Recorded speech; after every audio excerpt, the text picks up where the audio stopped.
अमित जी, आपको news 18 network को ये एक्सक्लूसिव इंटरव्यू देने का बहुत बहुत धन्यवाद। हम आपके शहर में हैं, आपकी कंस्टिट्यूएंसी गांधीनगर में हैं, साबरमती रिवर फ्रंट पे हैं। शुरुआत करते हैं, अगर आप पहले 2 फेजेस को देखें, और इसकी चर्चा काफी चल रही है कि वोटर टर्नआउट थोड़ा लो रहा है, कुछ स्टेट्स में 5-6% भी नीचे रहा है वोटर टर्नआउट। तो 400 पार का आपका नारा है, 370 भारतीय जनता पार्टी, तो क्या गाड़ी पटरी पे है? कहीं ऐसा तो नहीं कि कुछ रेल पटरी से पटरी पे है जी। आप परिणाम के दिन देख लेना, 12:30 बजे के पहले एनडीए 400 पार कर जाएगी, मोदी जी फिर से प्रधानमंत्री होंगे। जो लोअर टर्नआउट है, इसके बहुत सारे कारण हैं। 12 साल के बाद मतदाता सूची का शुद्धिकरण हुआ है, एक। दूसरा कारण है कि सामने से कोई लड़ाई ही नहीं है, जिसके कारण टर्नआउट पर एक प्रकार से इफेक्ट होता है।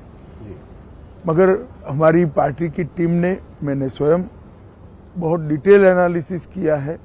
हम 2 चरण में 100 पार कर 100 से भी कई अधिक सीटें जीत के साथ आगे बढ़ रहे हैं तीसरे चरण में। तो मुझे 400 पार के लक्ष्य में कोई दिक्कत नहीं दिखाई पड़ती। पहले शुरुआत करते हैं अमित जी मुद्दों पर। कौन से ऐसे मुद्दे हैं जिनको लेकर भारतीय जनता पार्टी आज तीसरी बार लोगों के बीच जा रही है? किन उपलब्धियों को आप संक्षेप में बताएं कि किन उपलब्धियों को लेकर आप जनता के बीच उतर रहे हैं? देखिए, सबसे पहले इस देश में से आतंकवाद और नक्सलवाद, ये 2 ऐसी समस्याएं थी जो कई दशकों से देश के लोकतंत्र के लिए और देश के डेवलपमेंट के लिए नासुर बनी हुई थी। नरेंद्र मोदी जी ने 10 साल के अंदर लगभग आतंकवाद से 100% निजात पाई है, और नक्सलवाद से आप कह सकते हैं 95% तक इसको समाप्त कर दिया है। आज बिहार, झारखंड, मध्य प्रदेश, उड़ीसा, तेलंगाना, आंध्र प्रदेश, महाराष्ट्र, ये 7 राज्यों में से नक्सलवाद पूर्ण रूप से समाप्त हो चुका है। छत्तीसगढ़ के 4 जिलों में बचा है, वहां पर भी अब भारतीय जनता पार्टी की सरकार बनी है, और विगत 3 महीनों के अंदर ही लगभग 100 नक्सलवादी मारे गए।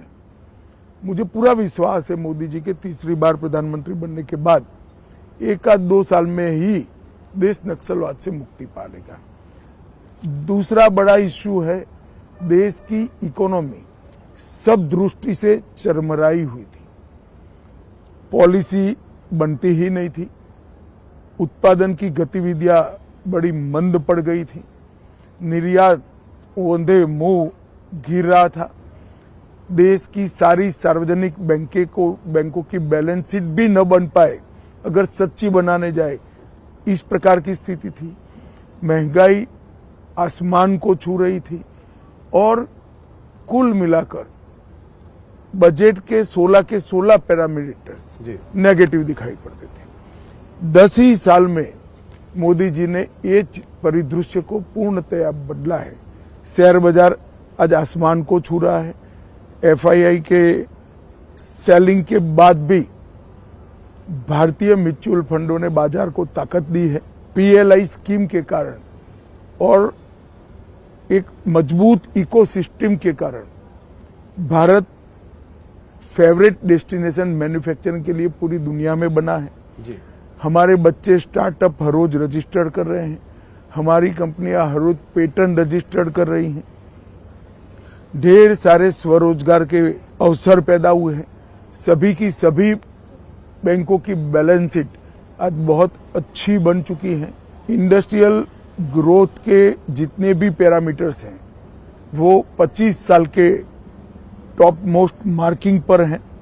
एक्सपोर्ट रिकॉर्ड तोड़कर आगे ही बढ़ता जा रहा है। इसी प्रकार से फ्यूचर में जो कुछ क्षेत्र आने वाले 25 सालों तक दुनिया भर की इकोनॉमी को ड्राइव करने वाले हैं, वो सभी क्षेत्रों में भारत आज पायनियर बन चुका है। जैसे ग्रीन हाइड्रोजन मैन्युफैक्चरिंग थोड़े लेट है, मगर सेमीकंडक्टर जी, इलेक्ट्रिकल मोटर व्हीकल, जी बैटरी का उत्पादन, अंतरिक्ष का क्षेत्र, लेट होने के बावजूद मैं फिर से कहना चाहूंगा डिफेंस भी।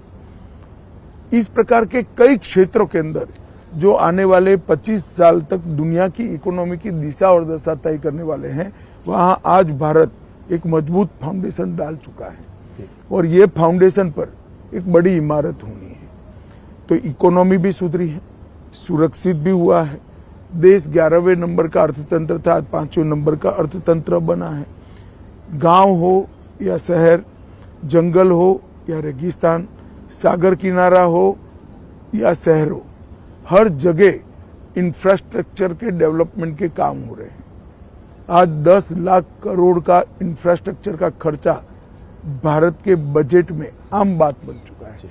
जीएसटी कलेक्शन और डायरेक्ट टैक्स कलेक्शन अपने सारे रिकॉर्ड स्वयं ही तोड़ते जा रहे हैं। देश के अंदर सीमाओं को चौक चौबंद करने का काम भी नरेंद्र मोदी जी ने बहुत अच्छी तरीके से किया है।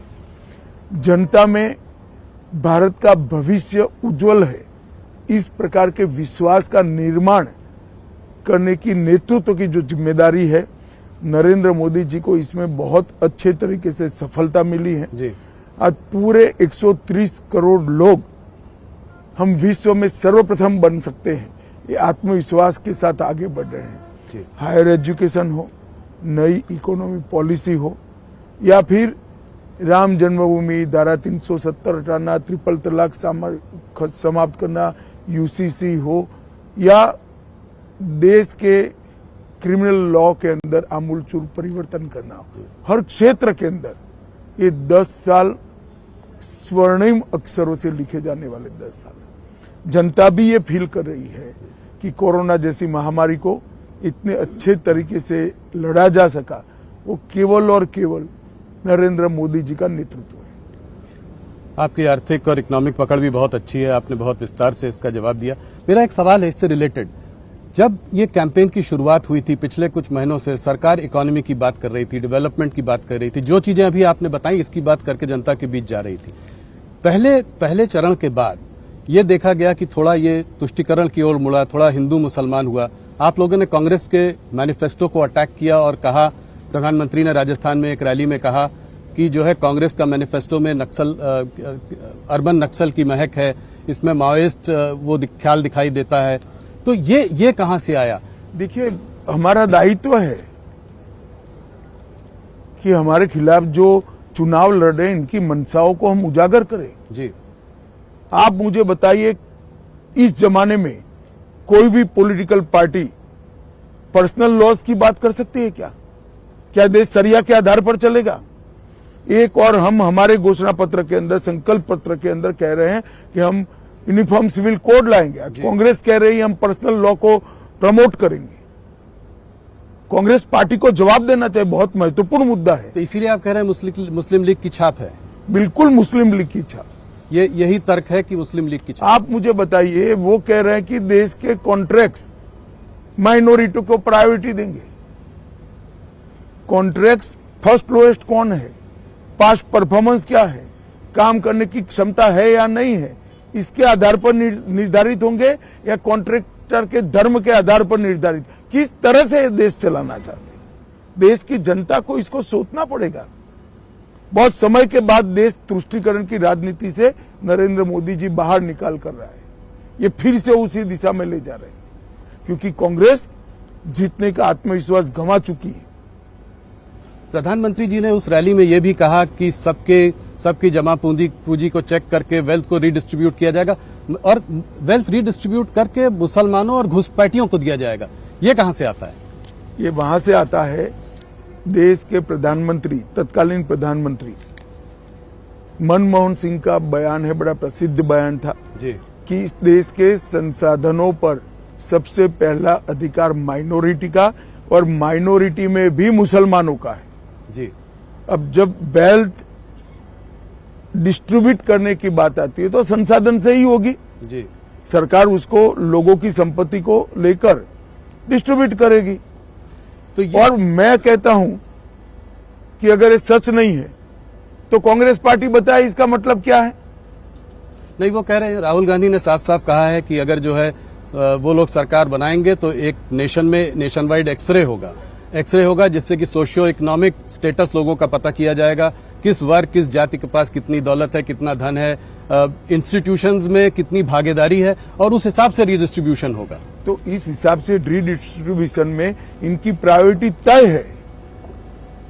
वो कहते हैं इनइक्वालिटी को खत्म करने का यही तरीका है। वो उनकी समझ है। मुझे लगता है इतनी पुरानी पार्टी ने अपना मैनिफेस्टो माइनॉरिटीज और एक्सट्रीम लेफ्ट आइडियोलॉजी वाले लोगों को आउटसोर्स किया है। तो जो मंगलसूत्र की बात है वो कहां से आती है? वो इसी का एक स्वाभाविक रूप से जब वेल्थ आती है तो सारी चीजें इंक्लूड होती हैं। तो स्त्रीधन हो गया, लोगों के पास जो जितनी जमा पूंजी है वो हो गई, प्रॉपर्टी। इनहेरिटेंस टैक्स की बात की थी सैम पित्रोदा जी ने, उसको आप कैसे देखते हैं? देखिए, मुझे लगता है कि सैम पित्रोदा एक आइवरी टावर में जी रहे हैं। इनको इस देश के संस्कार, इस देश की जनता का मूड और इस देश की परंपराओं से कोई लेन देन नहीं। तो आप कभी नहीं लाएंगे इसको, इनहेरिटेंस टैक्स को, विरासत टैक्स कभी नहीं लाएंगे? हमने हमारा संकल्प पत्र जनता के सामने पारदर्शिता के साथ रख दिया। इसमें सारी बातें, हम कुछ छिपा कर नहीं करेंगे। एक और बात जो है, जो चर्चा में है इस वक्त, वो ये है कि मैनिफेस्टो को कांग्रेस के देखते हुए आप लोग कह रहे हैं कि ये ओबीसी रिजर्वेशन को काटकर मुसलमानों को दे देंगी। इस मैनिफेस्टो नहीं, ये कर चुके हैं जी। कर्नाटक में उनकी सरकार थी, रातों रात कर्नाटक के सारे मुसलमान को बैकवर्ड बना दिया। ना बैकवर्डनेस का सर्वे हुआ, ना कोई कमीशन बना, धर्म के आधार पर सारे लोगों को बैकवर्ड घोषित कर दिया और उनको रिजर्वेशन भी दिया। अब ये रिजर्वेशन जो कटा वो ओबीसी का ही कटा है। इसी तरह से आंध्र प्रदेश में, संयुक्त आंध्र में जब उनकी सरकार थी, मुसलमानों को रिजर्वेशन दे दिया। तो ये किसका कटता है? एसटी एससी ओबीसी का ही कटता है। जब ये बात मैंने कही कि हम धर्म के आधार पर रिजर्वेशन को समाप्त कर देंगे, तो मेरे वीडियो को तोड़ मरोड़ कर जनता के सामने पेश किया। राहुल गांधी के राजनीति के अंदर कांग्रेस की कमान संभालने के बाद राजनीति का स्तर सतत सातत्यपूर्ण तरीके से राहुल गांधी गिरा रहे हैं। संसद में आप बहस नहीं कर सकते हो, शोर शराबा करना, बहिष्कार कर देना, बोलने नहीं देना, डिबेट में हिस्सा नहीं लेना और बाहर निकलकर प्रेस करना कि हमारे साथ अन्याय हो रहा है। क्या समझते देश की जनता को? देश की जनता ये सब नहीं जानती है। देश की जनता ये सब चीजें बहुत अच्छे तरीके से जानती है। लोकतंत्र में हेल्दी डिबेट होनी चाहिए और आप लोग भी उनको कुछ नहीं पूछते हो जी। आप लोगों को भी पूछना चाहिए, मगर आप लोग सवाल हमें ही पूछते हो, उनको नहीं पूछते हैं। नहीं, जरूर उनसे भी पूछ रहे हैं हम लोग, हमारी टीम लगी हुई है।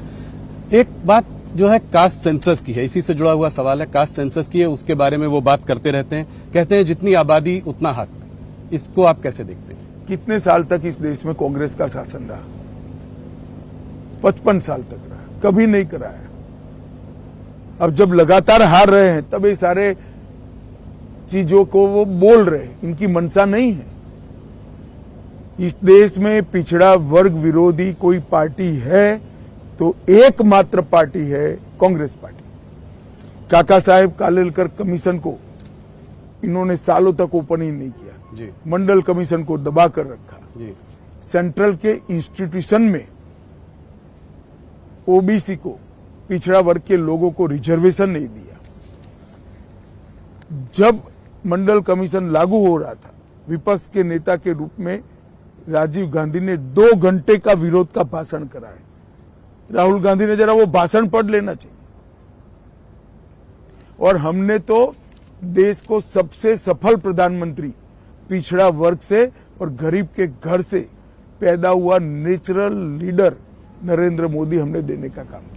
नैरेटिव बनाने की ये कोशिश है कि 400 पार अगर आ जाएगा तो बाबा साहब का कॉन्स्टिट्यूशन आप चेंज करेंगे, उसके बाद फिर ओबीसी एससी एसटी के जो है रिजर्वेशन के संग आप लोग कुछ वो बदलाव करेंगे। देखिए, ये नैरेटिव बनाने की कोशिश। राहुल जी, हमारे पास 10 साल से बहुमत है जी। संविधान बदलने की क्षमता नरेंद्र मोदी जी को 10 साल से इस देश की जनता ने दी है। हमने क्या किया 10 साल? हमने कभी रिजर्वेशन को समाप्त करने का अटेम्प्ट नहीं किया। हमने ये बहुमत का उपयोग धारा 370 हटाने में किया, ट्रिपल तलाक समाप्त करने में किया, यूसीसी लाने में किया, अंग्रेजों के कानून बदलने में किया, कश्मीर के अंदर शांति करने में किया। हमारे पास 10 साल से अधिकार है।